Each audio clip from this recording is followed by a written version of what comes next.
Current divider rules এটা আমাদের একটু মনে রাখার লাগবে যে সে কারেন্ট ডিভাইডার রুলসটা কখন পড়ে, কারণ যে কোনো জায়গায় যে কোনো ক্ষেত্রে কারেন্ট ডিভাইডার রুলস ফেলে দিলে তো আর সেটা সম্ভব না।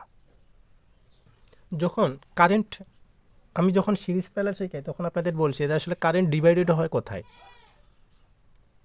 এবং কারেন্ট সমান থাকে কোন সার্কিটে। সিরিজে যেহেতু প্রতিটি শাখার ক্ষেত্রেই কী থাকে, কারেন্ট সমান থাকে, তাহলে সেখানে তো আর কারেন্ট ডিভাইডেড রুলস ফেলার সম্ভবই না, কারণ কারেন্ট তো ডিভাইডই হয় না। তাহলে ডিভাইডেড হয় কোথায়? প্যারালাল সার্কিটে।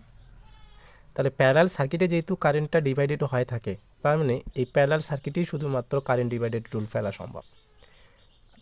তাহলে এখন বুঝুন যে আসলে প্যারালাল সার্কিট চেনাটা কত জরুরি। যদি আপনি প্যারালাল সার্কিটই না চিনতে পারেন, তাহলে ফের আবার কারেন্ট ডিভাইডেড রুলস কেমনে ফেলান আপনি? সুতরাং সর্বপ্রথম সিরিজ প্যারালাল, তারপর হচ্ছে দ্বিতীয় রুলস হচ্ছে কারেন্ট ডিভাইডার এবং voltage divider. Current divider rules ফেলার জন্য আমাকে লাগবে দুইটা প্যারালাল শাখা। যেমন লক্ষ্য করো, এই রেজিস্টরের সাথে এই রেজিস্ট্যান্স কী আছে? প্যারালাল অবস্থায় আছে। কীভাবে চিনলাম?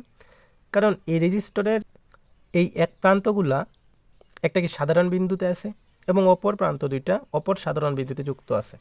যদি এভাবে থাকে যুক্ত, তাহলে সেটা কি বলতে পারি আমরা? তারা পরস্পরে প্যারালাল অবস্থায় আছে। তাহলে লক্ষ্য করো, এই সোর্স থেকে যে কারেন্টটা বের হবে সেটা আমার কোন কারেন্ট? মোট কারেন্ট আইটি।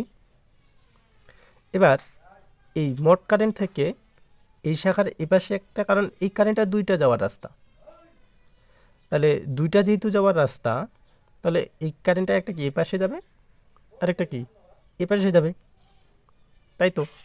ধরে নিলাম যে এটা হচ্ছে আমার কি I1 আর এটা কি I2।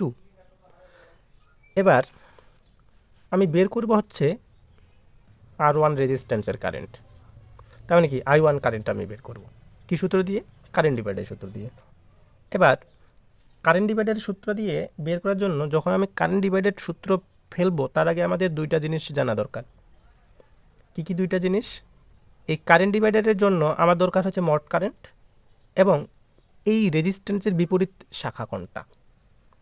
এই দুটো শাখা চেনা খুব জরুরি। যদি আপনি এই দুটো মান বের করতে না পারেন, তাহলে কারেন্ট ডিভাইডারের সূত্র ফেলতে পারবেন না সেখানে।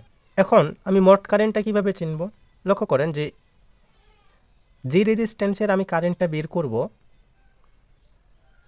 সেই রেজিস্ট্যান্সের কারেন্টটা কোন কারেন্ট থেকে ভাগ হয়ে আসতেছে।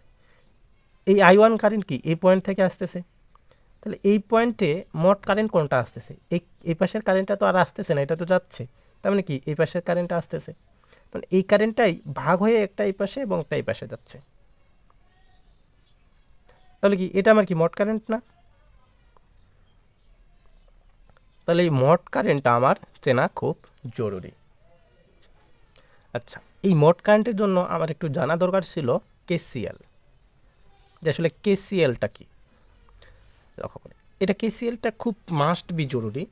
আচ্ছা, এই KCL লক্ষ্য করুন যে KCL হচ্ছে যে কোনো একটা বিন্দু আগত কারেন্ট এবং নির্গত কারেন্ট পরস্পর কি হবে? সমান হবে। যোগফল মাস্ট বি সমান হবে।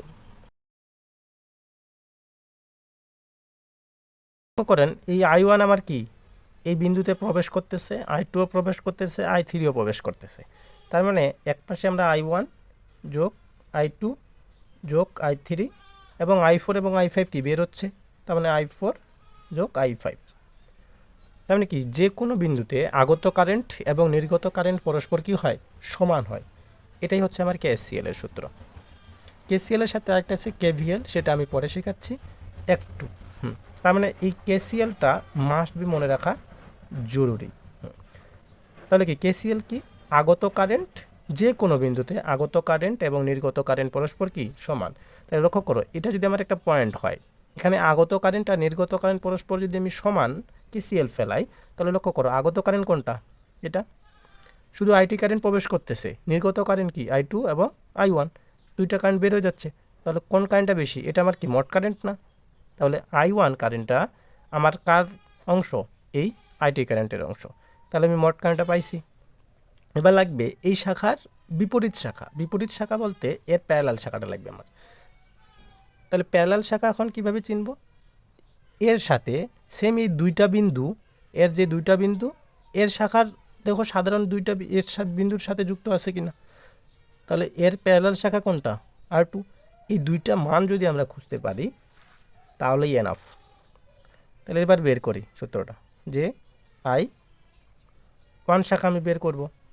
তার মানে কী লাগবে, মড কারেন্ট IT ইনটু বিপরীত শাখা রেজিস্ট্যান্স, যেই শাখার কারেন্ট বের করব তার বিপরীত শাখার কি রেজিস্ট্যান্স, বিপরীত শাখার রেজিস্ট্যান্স কি R2, আর নিচে হবে দুই শাখার রেজিস্ট্যান্সের যোগফল R1 যোগ R2। দুই শাখা কেন বললাম, কারণ এই কারেন্ট ডিভাইডার শুধুমাত্র দুইটি প্যারালাল শাখাই দরকার। যদি দুইটা প্যারালাল শাখা তৈরি করতে না পারি তাহলে সেখানে কারেন্ট ডিভাইডারের সূত্র কখনো ফেলতেই পারবো না। তার মানে সর্বপ্রথম আমার কি প্যারালাল দুইটা শাখা করে নেওয়া খুব জরুরি। মানে সূত্রটা হচ্ছে শাখা কারেন্ট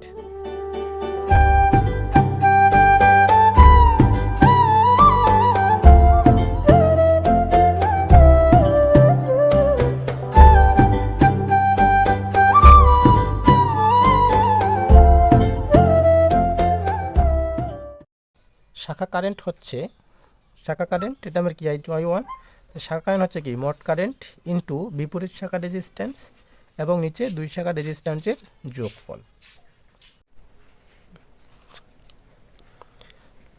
এই কারেন্ট ডিভাইডারের একটি ম্যাথ দেখি,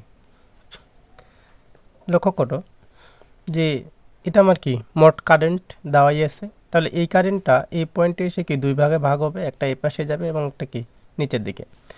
তাহলে এটা কি 6 কিলো ওহম এবং একটা 4 কিলো ওহমের মধ্য দিয়ে যে যাচ্ছে, এ দুটো কি আমার প্যারালাল শাখা না?